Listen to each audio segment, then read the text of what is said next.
بسم اللہ الرحمن الرحیم۔ ناظرین کرام السلام علیکم۔ جب زلیخا نے حضرت یوسف علیہ السلام پر فعل بد کا الزام لگایا تو اس وقت ایک شیرخوار بچے نے اسا کیا جواب دیا کہ عزیز مصر اس بچے کی گفتگو سننے کے بعد حیرت زدہ رہ گئے۔ یہی آج ہماری ویڈیو کا موضوع ہوگا۔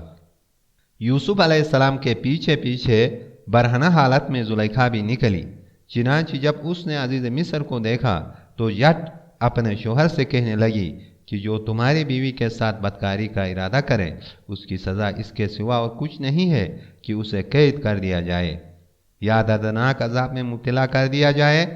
آپ دیکھ رہے ہیں کہ یوسف علیہ السلام نے میری وہ حالت بنا دی ہے کہ میں برہنہ آپ کے سامنے کھڑی ہوں۔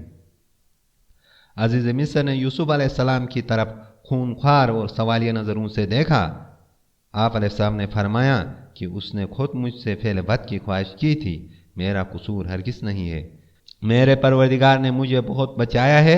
اگر آپ کو یقین نہ ہو تو ساری حقیقت اس شیرخوار بچے سے پوچھ لیں جو آپ کے قریب ہی گہوارے میں پڑا ہے۔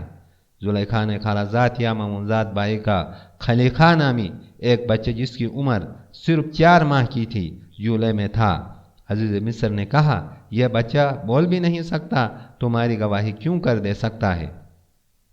عزیز مصر کا یہ کہنا تھا کہ وہ بچہ بحکم خدا گویا ہوا اور اس نے کہا اے عزیز مصر تم یوسف علیہ السلام کا کرتا دیکھو کہ وہ آگے سے پھٹا ہے یا پیچھے سے۔ اگر کرتے کا دامن پیچھے سے پھٹا ہے تو یوسف علیہ السلام بے خطا اور زلیخا خطاوار ہے، اور اگر دامن آگے سے پھٹا ہے تو یوسف علیہ السلام کی غلطی ہے۔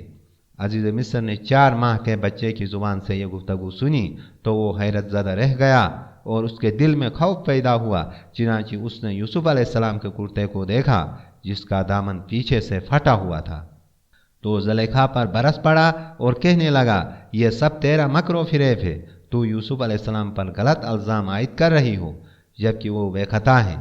تجھے چاہیے کہ ان سے معافی مانگ اور خدا کی بارگاہ میں اپنے اس فعل بد پر توبہ و استغفار کر۔ پھر اس نے یوسف علیہ السلام سے کہا آپ اس معاملے کو پوشیدہ رکھیں کیونکہ یہ میری عزت و آبرو کا مسئلہ ہے اور اس کی تشہیر میں میری سخت بدنامی اور رسوائی ہے، مگر نہ جانے کس طرح اس کی خبر سارے شہر میں پھیل گئی اور عورتوں کے درمیان گھر گھر یہ چرچا ہونے لگا کہ عزیز مصر کی بیوی زلیخا نے اپنے پروردہ ایک نوجوان سے فعل بد کی کوشش کی ہے اور وہ اس پر بری طرح عاشق و فریفتہ ہے۔ والسلام علیکم ورحمۃ اللہ وبرکاتہ۔